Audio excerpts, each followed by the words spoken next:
नमस्कार सगळ्यांना। पहिल्यांदाच सांगतो की माझा पहिला व्हिडिओ आहे, हा पहिला ब्लॉग आहे। खूप दिवसापासून इच्छा होती माझी इच्छा की व्हिडिओ बनवायचा आपण। तर चला आपण आपल्या गावी जायचा व्हिडिओ बनवू। ही बघू शकता माझी लिफ्ट कशी आहे, एकदम टकाटक। इथून बाहेर गेल्यानंतर तुम्हाला दाखवतो मी कुणासोबत जाणार आहे। जिच्यासोबत जाणार आहे तिचं नाव तुम्ही बघू शकता। नाव नाही, डायरेक्ट दाखवतो। ती म्हणजे माझी गाडी।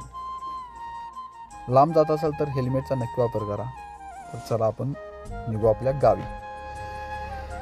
पहिल्यांदा जाताना आपण तासगाववरून जाऊ, कारण तासगाववरून जाते। हा तासगावमध्ये जाताना लागतो आपल्याला झकास असा आपला भगवा। इथून पुढे गेल्यानंतर आपले गणपती मंदिर, इथे नतमस्तक झाल्याशिवाय आपण पुढे जाऊ शकत नाही। आणि इथून पुढे हे आपले महाराष्ट्राचे दैवत। आपण तासगाववरून शॉर्टकट मार्गे आपल्या गावी जाणार आहोत।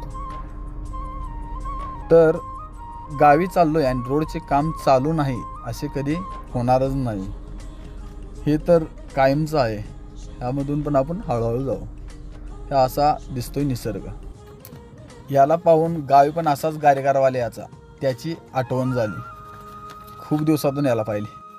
पेडगाववरून पुढे जात असताना पावसाळ्यात या रोडवर झाडांना खूप छान फुले येतात, हे पाहण्यासारखे पण आहे।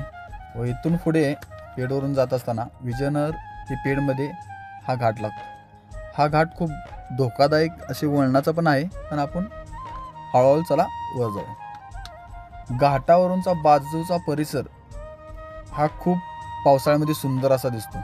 हे ठिकाण पावसाळ्यामध्ये म्हणजे फिरण्यासारखे पण आहे, तुम्ही येऊ शकता। पुढे गेल्यानंतर हे खूप छान पवनचक्क्या पण दिसतात। आणि हा दुसरा घाट विजयनगर ते भडकवाडीमध्ये लागतो। हा घाट माता चढून गेल्यानंतर वर खूप साऱ्या अशा पवनचक्क्या आहेत, कारण जास्त हवेचे वर ठिकाण असल्यामुळे ह्या ठिकाणी जास्त पवनचक्क्या आहेत। तरी 55-60 किलोमीटरचा प्रवास झाल्यावर आपण फायनली आपल्या गावाजवळ पोहोचलेलो आहोत। गावच्या वेशीवर येताच हे आपल्याला नरसिंहचे मंदिर दिसते, यांचे आपण दर्शन करून पुढे जाऊ। व ज्याची आपल्याला आतुरता होती, हे गाव म्हणजे माझे शेडीगावाडी गाव। या गावच्या रोडवर आम्ही आधी पोलीस भरतीची प्रॅक्टिस करायचो, ह्याच रोडवरती। त्या गावामध्ये जात असताना आपल्याला उजव्या साईडला पाण्याची टाकी दिसेल व डाव्या साईडला आता नवीन पाण्याची टाकी झालेली आहे, ही बघा। तर चला आपल्या गावी। पहिल्यांदा गावामध्ये जात असताना माळावर म्हणून असा गावचा एक भाग आहे। इथून खाली जात असताना आपल्याला भगवात्रा दिसणारच। तर गावात थोडा रोड खराब आहे, पण आधीपेक्षा चांगलाच म्हणायचं, कारण आधी खूप खराब होता। आता आपल्या गावातून आपण आपल्या घराकडे चाललेलो आहे। तर हे आमच्या गल्लीतील बोरी, इथून आम्ही पिण्यास पाणी घेऊन जायचो आधी लहानपणी। आणि इथून पुढं आल्यानंतर लेफ्ट मारल्यानंतर आता आपले आले घर। हे आहे माझे छोटेसे घर, घरापुढे आहे समाधी। आता भावाच्या घराची वास्तूक चालू आहे, त्यामुळं मी आलेलो आहे व त्याच्यामध्येच आपण व्हिडिओ करायचा बिन प्लॅन केलेला आहे। तर चला आपल्या घर दाखवतो। घरामध्ये आल्यानंतर आपल्याला मारुतीवर घरापुढे दिसेल, हे लेफ्टला आहे किचन। इथे चूल पण होती, पण तिथून आता काढलेली आहे। ही आमची आई साहेब, कदाचित आवरून पलीकडे चाललेलं आहे वास्तूसाठी। हे माझे सर्वस्व म्हणजे माझे वडील। मी लहानपणी असताना 2-3 वर्षाचा होतो कदाचित, तेव्हा ते वारले। त्यांची उणीव पण अजून आम्हाला खूप भासते। एवढे होऊन पण माझ्या आईने स्वतः शिकलेले नसताना आम्हा दोघा भावांना शिकवून पोलीस बनवले। हा माझ्या घरचा मागील भाग आहे। बाजूला दोन्ही बाजूला घरा भावाने बांधलेले आहेत, आता आमचीच फक्त मध्ये राहिलेली आहे। आपण पण आता लवकर बांधू। हे आमच्या गावचे प्रसिद्ध आचारी आदिक नाना आणि ही आमची वाडपी मंडळी। चला जेवणाचा स्वाद घेऊ। तर चला, जेवण पण खूप मस्त बनवलेले आहे। हे माझ्यासोबत आहेत मास्तर, म्हणजे माझ्या कॉलेजवर शिक्षक होता, पण हा माझ्या गावचा माझा मित्रच आहे, विकास याचे नाव। घराच्या टेरेसवर आल्यानंतर हे असे माझे सुंदर असे गाव दिसते. इथून आमचे झूम केल्यानंतर शेत पण कदाचित दिसेल, बघू शेत पण दिसते.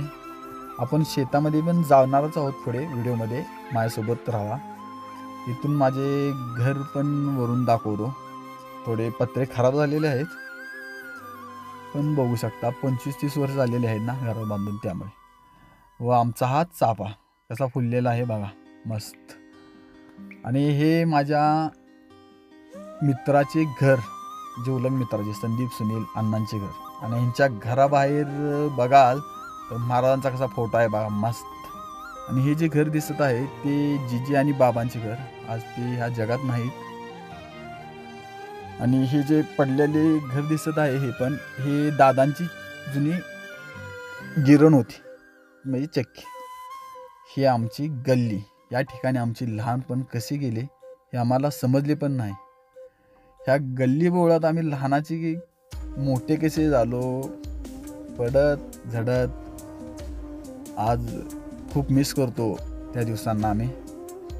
या गल्लीतून मंदिरात जात असताना माझ्या आजोबांनी बांधलेले, माझ्या आजोबांचे वडिलांचे, इथे कदाचित लहानपण गेले असेल ते घर तुम्हाला दाखवतो. या घरावर माझ्या वडिलांचे अजून दगडामध्ये नाव पण पडलेलं आहे. 1973चे घर आहे, शिवाजी रुबा फोके. अशा खेड्यात जन्मलेले माझे वडील या गावात शिकून त्यांनी, आजोबांनी त्यांना म्हणजे मुंबई पोलीस ते झाले त्यांच्या आईवडिलांच्या आशीर्वादामुळे. जसे माझ्या आईवडिलांच्या आशीर्वाद आम्ही झालो. हे बघायला भेटेल 2 हे देव आमचा आहे या म्हणजे गल्लीतला. आणि या गल्लीतून आपण पुढे गेल्यानंतर हा भगवा झेंडा तर कुठे पण दिसणार आपल्याला शेवट. आता गावाच्या पारावर झाड नाही, पण इथे हनुमान मंदिर बांधत आहेत. हे ते झाड, ते हनुमान मंदिर जुन्या त्याच्या मागे होते. हे झाड खूप मोठे पिंपळाचे झाड होते. आणि ह्या ठिकाणी बघाल तर सुनू मामाचे आमच्या गावचे जुने हे किराणा स्टोअर, इथे आम्ही 20-25 पैसे घेऊन गोळ्या बिस्किट घेण्यासाठी यायचो, हे पण आता आठवत आहे. आणि हे आमच्या मरीमी मातेचे मंदिर बघा, खूप अशी सुंदर मूर्ती.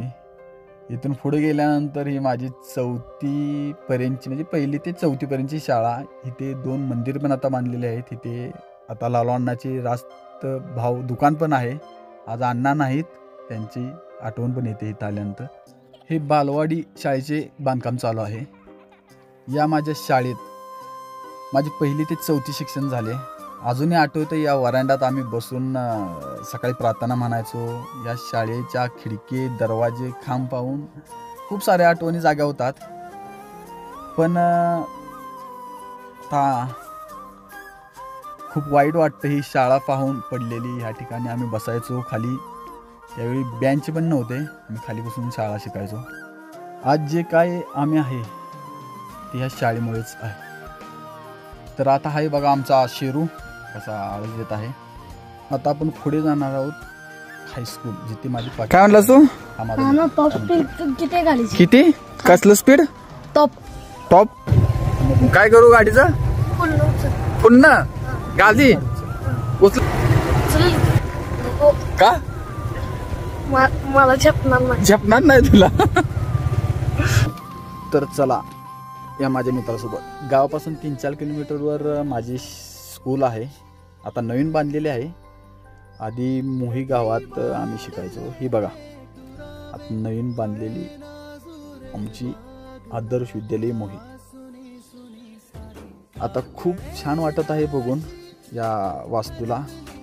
मोही गावात आम्ही जेव्हा शिकायचो तेव्हा कसे शिकलो हे आम्हाला माहीत आहे. त्यावेळी आदर्श विद्यालय मोहीचे खूप खराब दिवस होते आणि वाकसे सरांनी आणि त्यांच्यामुळे कदाचित आज हे चांगले दिवस आलेले. इथून पुढे आपण जाणार होतो शेतात. ही शेताची वाट बघू शकता.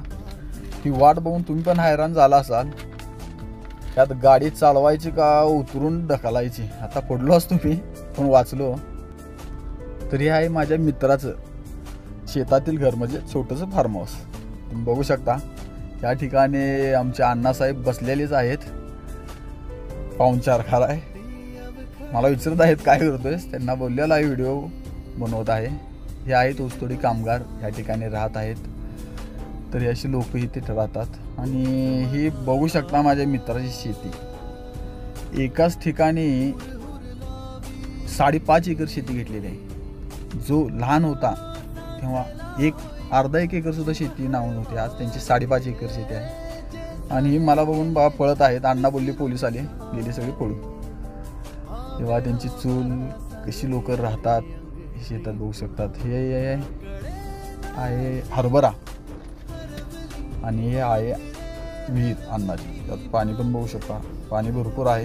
इथे 2 बोर यांचे, एक विहीर, आणि हा आपला मित्र इथून घेतलेला आहे सोबत।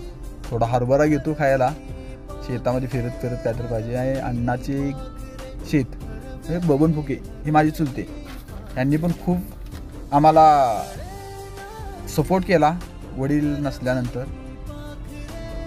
ही त्यांची विहीर आता जुनी झालेली आहे, मातीची असल्यामुळे थोडी पडत आहे। आणि शेतातील दत्त मंदिर बघू शकता, जागृत अशी देवस्थान आहेत। दत्त जयंतीला खूप मोठ्या प्रमाणात लोक इथे जमतात। तिथून खाली गेल्यानंतर ही आमची आता आहे विहीर। सध्या कोणी शेती करत नाही, म्हणजे मोटरी बंद आहे, लाईट कनेक्शन कट आहे, त्यामुळे आता पाणी पण खराब आहे, विहिरीमध्ये पाणी पण नाही। मोठ बघू शकता या ठिकाणी, आधी मोठ लावली जायची। आणि इथून खाली आल्यानंतर हे आपले शेत होते, आता पडीक आहे। शेतामध्ये खूप कष्ट केलेले आहे मी, आई, वडिलांनी, आजोबांनी पण केली असेल। हे आपला आंबा बघू शकता, आंबे गोड खूप असायचे। असे आपले शेत सध्या आता कोणी नसल्यामुळे कोणी करत नाही। तर चला पुढे, हा एक करडा, याच्यापासून तेल पण बनवले जाते तुमच्या माहितीसाठी। हे आहे आंब्याची झाड, हे अण्णांनी थोडी बाग लावलेली आहे, केळी ही खाण्यासाठी। इथून पुढे आल्यानंतर हा करडा, माशी बोललेला करडा काढल्यानंतर असे प्रकारे त्याला ठेवले जाते, खाली दबून बसवण्यासाठी। त्यावर दगडे पण आहे, त्याला काटे पण खूप असतात। हे आहे गहू काढून वाळण्यासाठी असे प्रकार लावलेला आहे। आणि इथून पुढे आल्यानंतर आपल्याला दिसेल हरभरा पण काढून आता हातरलेला आहे कागदावर वाळण्यासाठी। आता याची थोड्या दिवसांनी वाळल्यानंतर मळणी केली जाते। तर इथून पुढे बघू शकता एक कांदा, लसूण याची शेती आहे। पुढे हा जो आंबा मी दाखवत आहे, हा त्याला खूप मोठे आंबे येतात, आणि ह्या आंब्यावर आम्ही सूरपारंब्याही खेळायचो लहानपणी। आता इथून पुढे जाऊ आपण खानापूरच्या स्टँडवर। हे आहे खानापूर गावची स्टँड। कॉलेजच्या वेळी ह्या ठिकाणी खूप वेळ घालवलेला आहे, बसेस खूप लेट असायच्या गावाला, सकाळी, दुपारी, संध्याकाळी। दुपारची बस चुकली, संध्याकाळपर्यंत आम्ही येतेच। आणि औसाचा रस। इथून पुढे आपण जातो स्टँडच्या कॅन्टीनमध्ये। हा मित्र भेटलाच बा कॅन्टीनमध्ये, याचे नाव शंकर, हा माझा कॉलेजचा दोस्त, आणि हे माझे स्टँडवरील कॅन्टीन। आणि आपला मित्र, आम्ही कॉलेजला असताना हे पुरी आणि वडापुरी खायचो। या एक खाल्ली की पोट भरायचं आमचं। इथून आल्यानंतर हे आमच्या खानापूर असे गावाचे नाव, हे कॉलेज संपतराव माने कॉलेज। ह्या कॉलेजवर मी 11वी ते 15वी म्हणजे ग्रॅज्युएशन मी केले। कॉलेजवर एवढी धमाल मस्ती केली की आता ते सांगायला वेळ नाही, कारण आता संध्याकाळचे 6-6:30 वाजलेत ॲटलिस्ट। आणि आता मला उद्या ड्युटीसाठी येऊन परत जायचं आहे। हे माझे संपतराव माने कॉलेज। लोक म्हणतात ना, लहानपण देगा देवा मुंगी साखरेचा रवा। जसे आपण मोठे होत जातो तसं आपण लहान व्हावं असं कायम वाटतं। त्या नोकरीच्या नादात आणि पैसे कमवायच्या नादात गाव कधी सुटले हे कळाली पण नाही। पण आता समजत आहे की शहरातल्या गर्दीपेक्षा गावची लोक खूप प्रेमळ होती, खूप म्हणजे खूप प्रेमळ होती। या जबाबदारीमुळे माणूस स्वतःला एवढा हरवून जातो, स्वतः जगायचं विसरून जातो।